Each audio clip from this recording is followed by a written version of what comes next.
Hello friends, எல்லோருக்கும் வணக்கம். Welcome to university channel. இன்னைக்கு மார்க்கெட்டை பார்த்துருப்பீங்க, ஃப்ளாட்டாக க்ளோஸ் பண்ணியிருக்காங்க. நிஃப்டி 50 ஒரு 3 பாயிண்ட்ஸும், சென்செக்ஸ் ஒரு 165 பாயிண்ட்ஸும், நிஃப்டி ஐடி ஒரு 230 பாயிண்ட்ஸும் பாசிட்டிவாக க்ளோஸ் பண்ணியிருக்காங்க. நிஃப்டி பேங்க் பார்த்தீங்கன்னா 45 points negative, BSc small cap 923 points negative. ஆக்சுவலாக 923 பாயிண்ட்ஸ் பிஎஸ்சி ஸ்மால் கேப்பில் அடிச்சிருக்காங்க. ஸ்மால் கேப் ஸ்டாக்ஸை இப்போ பெண்ட் அனுப்பிச்சிருக்காங்க.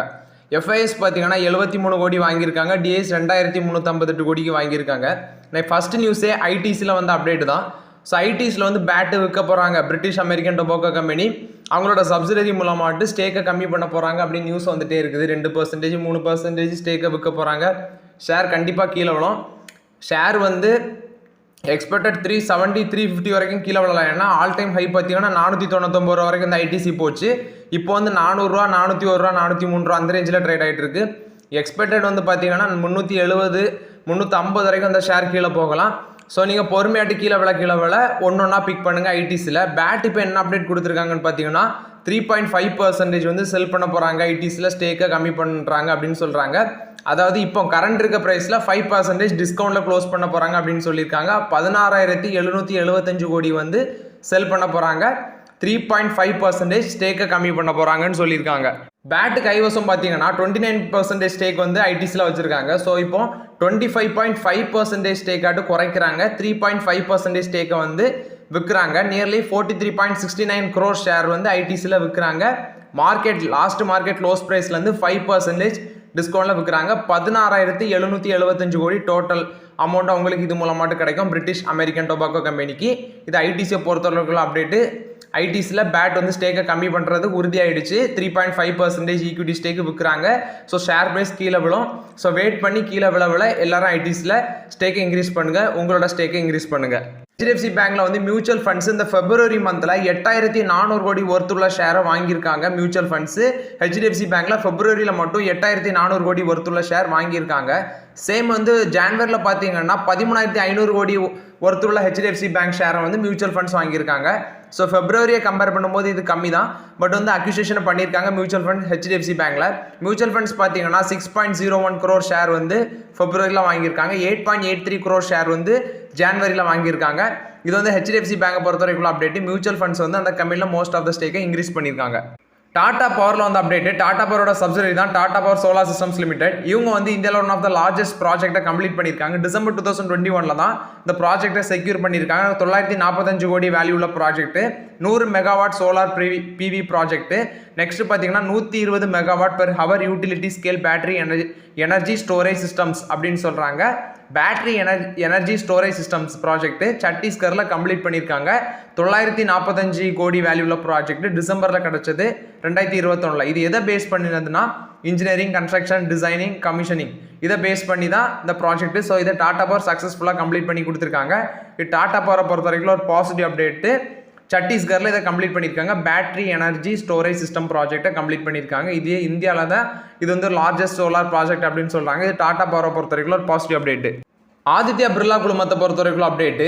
ஆதித்யா பிர்லா கேபிட்டல் ஷேர் வந்து 6% மேலே போயிருந்து. குறிப்பாக அவங்க மெர்ஜர் அனௌன்ஸ் பண்ணியிருந்தாங்க. ஆதித்யா பிர்லா ஃபினான்ஸும் ஆதித்யா பிர்லா கேபிட்டலும் மெர்ஜர் பண்ணி அதை வந்து ஒரு நான் பேங்கிங் ஃபினான்ஷியல் கம்பெனியாட்டு ஹோல்டிங் கம்பெனியாட்டு கன்வெர்ட் பண்ண போகிறாங்க அப்படின்ட்டு. ஆதித்யா பிர்லா ஃபினான்ஸ் பார்த்தீங்கன்னா அவங்களோட டோட்டல் அசட்ஸ் டிசம்பர் 2023 கணக்குப்படி பார்த்தீங்கன்னா அவங்களோட டோட்டல் அசட்ஸ் 1400 கோடியாக இருக்குது. ஆதித்யா பிர்லா கேபிட்டல் லிமிடெடோட டோட்டல் அசட்ஸ் 13,000 கோடியாக இருக்குது டிசம்பர் 2023 கணக்குப்படி பார்த்தீங்கன்னா. ஸோ இப்போ ஆதித்யா பிர்லா சன்லைஃப் ஏஎம்சி அவங்க என்ன சொல்கிறாங்கன்னா அவங்களோட ப்ரொமோட்டர் வந்து ஆஃபர் ஃபார் சேலில் 5% ஸ்டேக்கை வந்து விற்க போகிறாங்க அப்படின்னு சொல்கிறாங்க. ஆதித்யா பிர்லா சன்லைஃப் ஏஎம்சியோட ப்ரொமோட்டர் தான் ஆதித்யா பிர்லா கேபிட்டல். ஸோ இவங்க வந்து 49.99% ஸ்டேக்கை வந்து இதில் வச்சுருக்காங்க ஆதித்யா பிர்லா சன்லைஃப் ஏஎம்சியில். இதில் வந்து சன்லைஃப் ஏஎம்சி இந்தியா ஏஎம்சி கைவசம் எவ்வளோ இருக்குன்னா 36.48% ஓனர்ஷிப் வச்சுருக்காங்க. இப்போ ஆதித்யா பிர்லா கேபிட்டல் வந்து 49.99% ஸ்டேக் வச்சுருக்காங்க. அதை வந்து அவங்க 45% ஆட்டு ரெடியூஸ் பண்ண போகிறாங்க. ஸோ ப்ரொமோட்டர் குரூப் வந்து 5% ஸ்டேக்கை வந்து விற்க போகிறாங்க. இந்த ஆதித்யா பிர்லா குழுமத்தை பொறுத்த வரைக்கும் அப்டேட்டு. ஸ்பைஸ் ஜெட் பார்த்தீங்கன்னா இன்னைக்கு வந்து 9% மேலே கீழே விழுந்திருந்து 2 சீனியர் எக்ஸிக்யூட்டிவ் ஆஃபீஸர் வந்து ரிசைன் பண்ணியிருக்காங்க. ஷில்பா பகாட்டியா இவங்க வந்து சீஃப் கமர்ஷியல் ஆஃபீஸர் ஸ்பைஸ் ஜெட்டில். அருண் கைஷாப் இவர் வந்து சீஃப் ஆப்ரேட்டிங் ஆஃபீஸர். ஸோ இவங்க 2 பேருமே ரிசைன் பண்ணியிருக்காங்க. ரீசன் என்ன சொல்கிறாங்கன்னா இவங்க 2 பேருமே ஓன் ஆட்டு சார்ட்டர் ஏர்லைன் பிஸ்னஸ் ஸ்டார்ட் பண்ண போகிறாங்க அப்படின்னு சொல்லி இவங்க 2 பேருமே ரிசைன் பண்ணியிருக்காங்க ஸ்பைஸ் ஜெட்டில் இருந்து. முத்தூட் கேபிட்டல் பார்த்தீங்கன்னா நான் கன்வெர்ட்டிபிள் டிபெஞ்சர்ஸ் மூலம் மட்டும் 100 கோடி பிரைவேட் பிளேஸ்மெண்ட் பேசிஸில் ஃபண்ட் ரைஸ் பண்ண போகிறாங்க. ஸோ கூப்பன் ரேட் எவ்வளோ அனௌன்ஸ் பண்ணியிருக்காங்கன்னா 10% per annumனு சொல்லியிருக்காங்க. இது முத்தூட் கேபிட்டலை பொறுத்த வரைக்கும் அப்டேட். அடுத்து என்எஸ்சி பார்த்தீங்கன்னா கேஷ் அண்ட் டெரிவேட்டிவ் செக்மெண்ட்ஸில் வந்து ட்ரேடிங்கான சார்ஜஸை கம்மி பண்ணியிருக்காங்க, டிரான்சாக்ஷன் சார்ஜஸை. குறிப்பாட்டு என்எஸ்சி பார்த்தீங்கன்னா இப்போ டிரான்சாக்ஷன் சார்ஜஸை 1% கட் பண்ணியிருக்காங்க. குறிப்பாட்டு கேஷ் ஈக்விட்டி அண்ட் ஈக்விட்டி டெரிவேட்டிவ்ஸுக்கு பார்த்தீங்கன்னா April 1, 2024 வந்து இந்த சார்ஜஸ் வந்து அப்ளை ஆகும் அப்படின்னு சொல்கிறாங்க. அதாவது 1% கம்மி பண்ணியிருக்காங்க, குறைச்சி இந்த சார்ஜஸ் அப்ளை ஆகும் அப்படின்னு சொல்லியிருக்காங்க. இப்போ எவ்வளோ வாங்குறாங்கன்னு பார்த்தீங்கன்னா transaction charge equity delivery and cash செக்மெண்ட்ஸுக்கு 0.0032% வாங்குறாங்க. டெரிவேட்டிவ் செக்மெண்ட்ஸுக்கு 0.0019% வாங்குறாங்க. இதோட ஆனுவல் ரெவன்யூ, அதாவது இது மூலம் மட்டும் அவங்களுக்கு அப்ராக்சிமேட்லி ஆனுவல் ரெவன்யூ வந்து 130 கோடி வந்து பாதிக்கப்படையும். ஏன்னா இதை குறைக்கிறது மூலமாட்டு. ஸோ அவங்க வந்து என்ன சொல்கிறாங்கன்னா அவங்களோட நான் கோர் பிஸ்னஸ்லேருந்து எக்ஸிட் ஆகுறாங்க March 31, 2024. ஸோ அவங்களோட நான் கோர் பிஸ்னஸை வந்து கம்ப்ளீட்டாக சேல் பண்ணுறாங்க அப்படின்னு சொல்கிறாங்க. நான் கோர் பிஸ்னஸ்னால் டிஜிட்டல் டெக்னாலஜி பிஸ்னஸ்ன்னு நினைக்கிறேன். இது என்எஸ்சியை பொறுத்த வரைக்கும் பாசிட்டிவ் அப்டேட்டா நெகட்டிவ் அப்டேட்டா நீங்கள் தான் சொல்லணும். இந்தியாவில் பிப்ரவரியில் சிபிஐ இன்ஃப்ளேஷன் பார்த்தீங்கன்னா அன்சேஞ்சாக இருக்குது, 5.1% இருக்குது. இது இந்தியாவில் பிப்ரவரியில் சிபிஐ இன்ஃப்ளேஷன் அப்டேட்டு. நண்பர்களே, இந்த பிட்காயின் வந்து $19,000 போச்சு. அதாவது 50 லட்சம் இருந்த காயின் வந்து 19 லட்சம் 20 லட்சத்தில் ட்ரேட் ஆகிட்டு இருந்த காயின் மறுபடியும் 50 லட்சத்தை தாண்டி ட்ரேட் ஆகுதுன்னு நினைக்கிறேன். இப்போ பார்த்தீங்கன்னா அந்த பிட்காயின் ஒரு ஆல் டைம் ஹை ஹிட் பண்ணியிருக்கு, $71,000 அதை தாண்டி ட்ரேட் ஆகிட்டு இருக்கு. லண்டன் ஸ்டாக் எக்ஸ்சேஞ்ச் பார்த்தீங்கன்னா பிட்காயின், எத்திரியம் இந்த எக்ஸ்சேஞ்ச் எல்லாமே அக்செப்ட் பண்ணுறாங்க. அதாவது இந்த டிரான்சாக்ஷன் இது எல்லாமே வந்து லண்டன் ஸ்டாக் எக்ஸ்சேஞ்ச் வந்து அக்செப்ட் பண்ணுறாங்க. எப்போ இருந்து பார்த்தீங்கன்னா செகண்ட் குவார்டர் ஆஃப் 2024 அக்செப்ட் பண்ணுறாங்க அப்படின்னு சொல்கிறாங்க. ஸோ அதனால ஏறுதான்னு சொல்ல முடியாது. பட் இந்த கிரிப்டோ கரன்சியில் அதிகமாட்டு இன்வெஸ்ட்மெண்ட் பண்ணாங்கன்னா இது மேலே போகும். ஆனால் கிரிப்டோ சேஃபாக அப்படிலாம் சொல்ல முடியாது. நான் வந்து ஃப்ரீயாக கிடச்ச காயின்ஸில் கொஞ்சம் வந்து என் வேலெட்டில் வச்சுருந்தேன். ஆனால் அதே எனக்கு ஒரு நல்ல ரிட்டர்ன் கொடுத்துருந்து. நான் இப்போ இனி அதை விற்று தூக்கி நம்ம ஸ்டாக்கில் போட போகிறேன். ஸோ இது கிரிப்டோவை பொறுத்த வரைக்கும் அப்டேட்டு. மஹிந்திரா அண்ட் மஹிந்திரா அவங்களோட February மந்தில் டோட்டல் ப்ரொடக்ஷனை சொல்லியிருக்காங்க. 73,380 யூனிட்ஸ் பண்ணியிருக்காங்க. சேம் குவார்ட்டர் லாஸ்ட் இயரில் பார்த்தீங்கன்னா 58,203 யூனிட்ஸ் பண்ணியிருக்காங்க. சாரி, சேம் குவார்ட்டரில் சேம் மந்த் லாஸ்ட் இயரில் பார்த்தீங்கன்னா இந்த February வந்து லாஸ்ட் இயர் கூட கம்பேர் பண்ணி பார்த்தீங்கன்னா 58,203 யூனிட்ஸ் பண்ணியிருக்காங்க. பட் அதை கம்பேர் பண்ணும்போது ரொம்பவே அதிகரிச்சிருக்கு, கிட்டத்தட்ட 15,000 யூனிட்ஸ் வந்து அதிகரிச்சிருக்கு. இது மஹிந்திரா அண்ட் மஹிந்திராவை பொறுத்த வரைக்கும் அப்டேட்டு. நண்பர்கள், இந்த எம்ஜி மோட்டார்ஸ் பார்த்தீங்கன்னா இந்தியாவில் இந்த வருஷத்தில் 2 EV கார்ஸை லான்ச் பண்ண போகிறாங்க அப்படின்னு சொல்லியிருக்காங்க எம்ஜி மோட்டார்ஸு. இது எம்ஜி மோட்டார்ஸ் சொல்லியிருக்காங்க. ஆக்சுவலாக 2 EV கார் வந்து லான்ச் பண்ண போகிறாங்க. ஆக்சுவலாக EV மார்க்கெட்டே நம்ம டாடா மோட்டார்ஸ் தான் பிடிச்சி வச்சிருக்காங்க. யாருமே முன்ன வர முடியாத அளவுக்கு அவங்க பிடிச்சி வச்சிருக்காங்க. ஸோ அவங்களே டாமினெண்ட்டில் இருப்பாங்களா, அவங்கள பீட் பண்ணி மேலே யாரும் வருவாங்களா EV செக்டார்லன்னு நம்ம பொறுத்து வந்து பார்ப்போம்.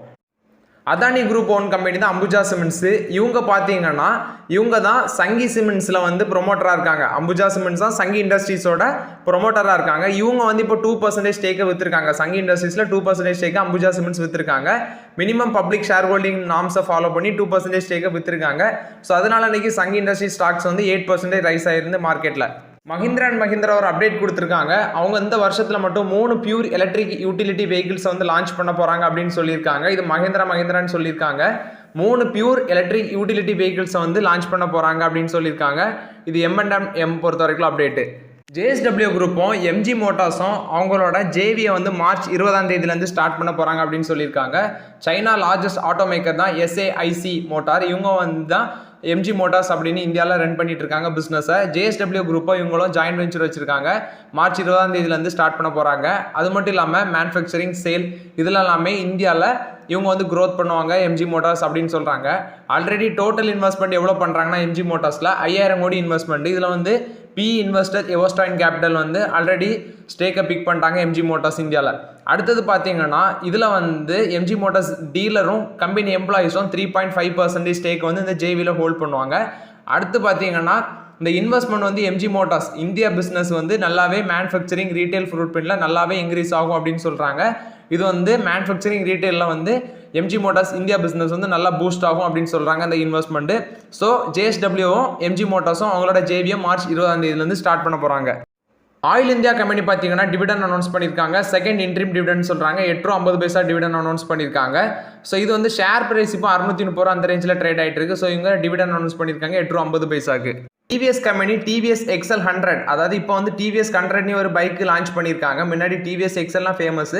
டிவிஎஸ் 100 அந்த மாடலில் குறிப்பாட்டு இந்த லோடு காய்கறி ஏற்ற போவாங்கல்ல அந்த அண்ணாச்சி மாதிரிலாம் சொல்லுவாங்க. அவங்க வந்து இந்த பைக் ரொம்ப ஃபேமஸ். ஏன்னா முன்ன வந்து எங்கள் வயல்லலாம் எங்கள் வயல் சைடு பார்த்தீங்கன்னா விவசாயிகள்லாம் இது அதிகமாக யூஸ் பண்ணுவாங்க. குறிப்பாட்டு முன்ன 2 கத்திரிக்காய் மூட வச்சிடலாம், பின்னாடி 2 கத்திரிக்காய் மூட வச்சிடலாம். ரொம்ப எக்ஸ்பென்சிவ், ரொம்ப பணம் கொடுத்து வண்டி வாங்கினாலும் இவ்வளோ லோடு அடிக்காது.